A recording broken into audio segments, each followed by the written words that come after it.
Hello my YouTube friends, it's Richard, founder of shorttermrentalsecrets.com and Airbnb Superhost. Today's video is something that I hope helps everyone that's buying additional properties or your first property, or even if you're a seasoned vet, we can always improve in our negotiation. So here's how to do it and use psychology to influence the outcome in your favor. So for brevity, this is the sanity check, and basically we're assuming that you've already identified the property, you know that it cash flows perfectly, it fits all the criteria, short-term rentals are allowed. We're going to skip all of the numbers and all of that stuff and just talk about the psychology and the negotiation. Chances are you're going to be working with a broker. They're going to show you a variety of properties. That broker is likely going to be your buyer broker. They represent you.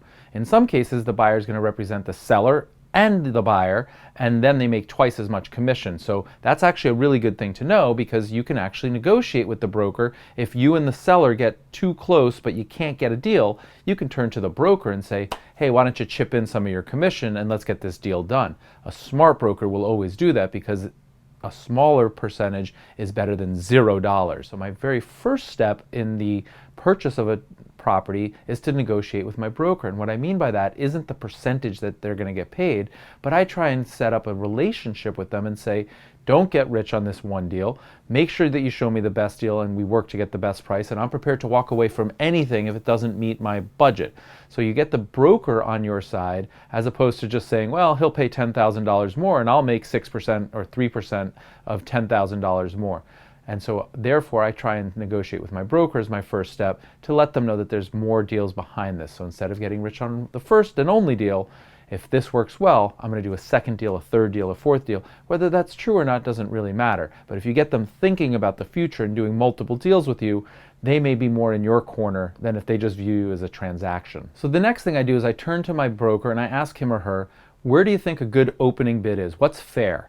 And here's where that conflict will come in, because what they're going to do is encourage me to bid as high as possible so that I'm as close to the sell price as possible, because then they know the likelihood of a transaction is really high. So if they can get me to bid, let's just say that the asking price is $100, if they can get me to bid $99 for my opening bid, they know there's a deal to be done here. Like, there's absolutely a deal to be done here.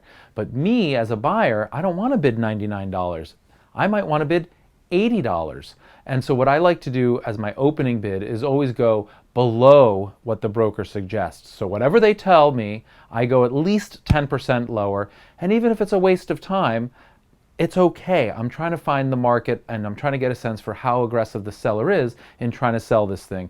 The broker, and again, in that conflict of interest, they're trying to get me as high as possible initially, because that gives them greater certainty that the deal closes. And that's where you just need to know what to do.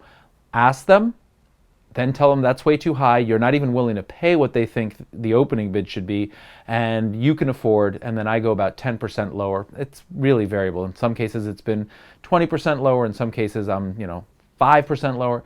You're going to have to use your gut, but the tip here is ask them for their advice, tell them you can't open there, you don't even want to pay that much at closing, and so therefore your opening bid is going to be even lower. So here's the next thing. We're talking about the psychology of the negotiation. Just recognize that this could go on for days or even weeks. I've had deals that go on for months. And the main thing is, don't get frustrated. Don't show your excitement or enthusiasm. In fact, in many cases, I'll tell the broker that I'm working with many different brokers and I'm looking at a lot of different properties and I'm bidding on them all, and the one that I get first and at the right price is the one that I'm going to buy. I'm sort of indifferent, if you will, on this particular unit. Even though it's the unit that I want, I have my heart set on it, it's the best deal, and I must have this one, I don't tell them that. I say, I'm looking at 4 different deals, 5 different cities, whatever, right? Just whatever you're comfortable with, and you know what? Go look at 5 different places so that you feel comfortable saying it.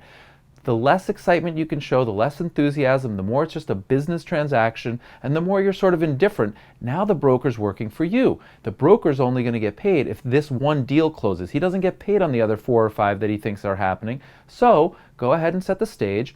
Be really cool as a cucumber.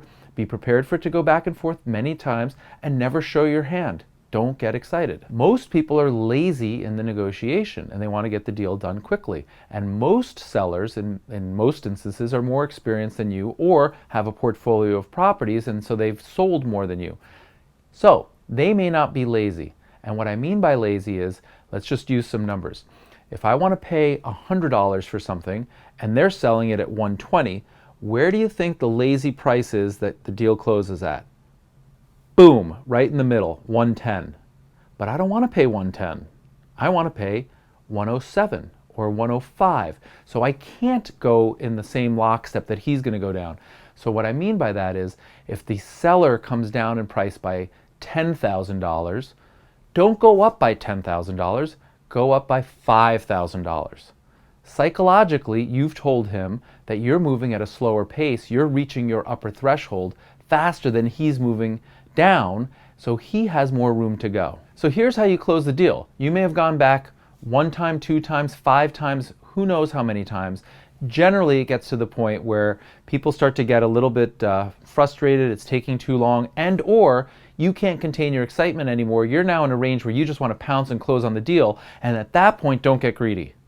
Take the deal. So if you've got it at the price that you want it, and you've negotiated back and forth, and you think you've got a good deal, don't go for broke. Don't waste any more time. At a certain point, go ahead and close the deal and say, done. And then you want to get the contract as quickly as possible so that they don't shop it around or somebody else doesn't come out of the woodwork and you're in a bidding war. Once you have an agreed upon deal, you want to get to contract as quickly as possible and get the deal done. So look, I could film a whole course and spend days and hours and weeks talking about negotiation and how to negotiate different types of deals, but I just thought it was important to get people started who may have never done this before, who might be negotiating right now, who might be thinking about negotiating. And even if you're a seasoned negotiator, I think some of these tips are really helpful and good reminders. I mean, I'm negotiating deals right now, so like this is fresh in my mind and this is exactly what it is that I'm doing. I hope you found this interesting. Leave us a comment with your best tip, your suggestion, what other people should know. Again, we're a community, we're a team. The more we all bond together and share, the better this channel, the more informed we are, the better deals, the more successful. So please go ahead and leave a comment, like the video, and if you haven't subscribed to the channel, please help me out. I want to get to my 5,000 goal. I really can't explain why, but it matters to me. It's free for you. You get all this great content and you help me out. So please do that for me. Thanks so very much. Happy hosting. Go negotiate a great deal.